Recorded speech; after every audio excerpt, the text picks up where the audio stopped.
इंसान का लालच अक्सर उसे ऐसी दहलीज पर खड़ा कर देता है जहां से वापसी का कोई रास्ता नहीं होता। हम अक्सर चमकती चीजों के मोह में यह भूल जाते हैं कि कभी-कभी सबसे गहरा अंधेरा उन्हीं के पीछे छिपा होता है।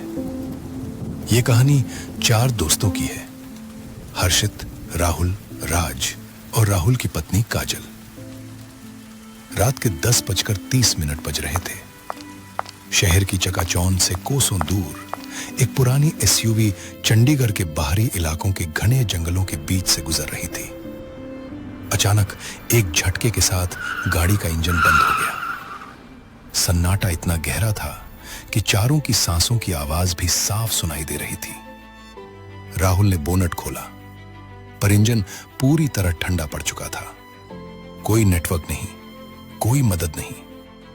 तभी राज की नजर पहाड़ी के नीचे एक पुरानी गुफा पर पड़ी। रात के 11:45 बज चुके थे। मजबूरी में वे चारों टॉर्च जलाकर उस गुफा के अंदर दाखिल हुए। गुफा की दीवारों पर अजीब से निशान बने थे, जैसे किसी ने नाखूनों से उन्हें कुरेदा हो। जैसे जैसे वे अंदर बढ़े, गुफा के सबसे भीतरी हिस्से में एक चबूतरा दिखा। वहां एक पुराना कंकाल पड़ा था, जिसके गले में एक बेशकीमती पन्ने का हार और हाथों में सोने के कंगन थे। काजल ने राहुल का हाथ कसकर पकड़ा। राहुल, यहां से चलो, यह जगह किसी की कब्र लगती है। लेकिन हर्षित की आंखों में लालच की चमक थी। उसने तर्क दिया, यह सब यहां मिट्टी हो रहा है, इससे हमारी गरीबी मिट सकती है। हर्षित ने कंगन उतार लिए और राज ने वो हार उठा लिया। राहुल ने अनजाने में वहां पड़ा एक प्राचीन ताबीज उठा लिया।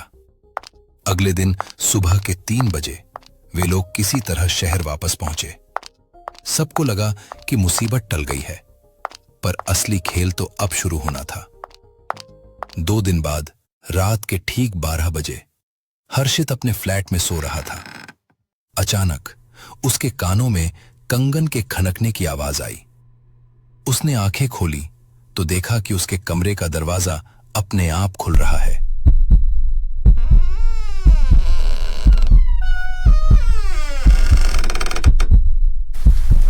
एक साया, जिसकी कोई परछाई नहीं थी, उसके बिस्तर के पास खड़ा था। हर्षित ने चिल्लाना चाहा, पर उसकी आवाज हलक में ही दब गई।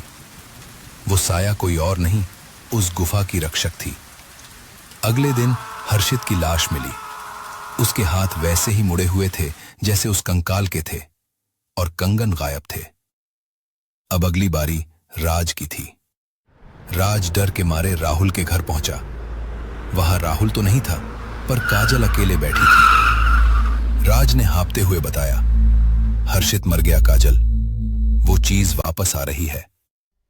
तभी घर की सारी लाइटें चली गईं। रात के 1:15 बज रहे थे। कमरे के कोने से एक औरत की ठंडी आवाज आई, मेरा श्रृंगार अधूरा है। राज घुटनों के बल गिर पड़ा। तभी राहुल वहां पहुंचा। उसे देखते ही वो भयानक रूह अचानक शांत हो गई। उसकी शक्ल बदली और वो एक सुंदर लेकिन उदास औरत की तरह दिखने लगी।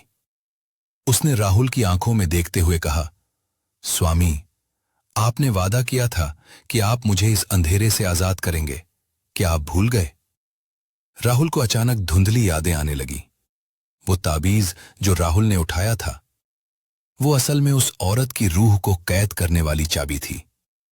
पिछले जन्म में राहुल उस राज्य का सेनापति था जिसने उस औरत को धोखे से उस गुफा में कैद किया था, ताकि वो उसका सोना हड़प सके।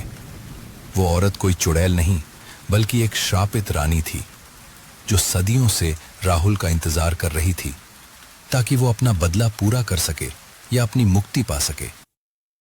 काजल चिल्लाई, राहुल, इसके बहकावे में मत आओ, ये तुम्हें मार देगी। राहुल को एहसास हुआ कि अगर वे आज उस गुफा में वापस नहीं गए तो ये रूह शहर में तबाही मचा देगी। रात के 2:45 बजे वे तीनों फिर उसी डरावनी गुफा में पहुंचे। चारों तरफ हवाएं चीख रही थी। राज ने डर के मारे वो हार फेंक दिया। राहुल ने जैसे ही वो ताबीज उस कंकाल के पास रखा, गुफा का तापमान अचानक गिर गया। चुड़ैल ने राहुल की तरफ हाथ बढ़ाया। स्वामी, अब समय आ गया है। आपने मेरा जीवन लिया था, अब आपको मेरा साथ देना होगा। राहुल ने एक तार्किक फैसला लिया। उसने काजल को गुफा से बाहर धकेला और चिल्लाया, भागो यहां से। राहुल ने उस ताबीज को पत्थर से कुचल दिया। ताबीज के टूटते ही एक भयंकर धमाका हुआ। वो रानी चीखते हुए धुएं में बदल गई, क्योंकि उसकी शक्ति उस ताबीज में ही थी। सुबह के 5 बजे बज रहे थे। काजल और राज गुफा से बाहर गिरे हुए थे। गुफा का मुहाना ढह चुका था। राहुल का कहीं पता नहीं था।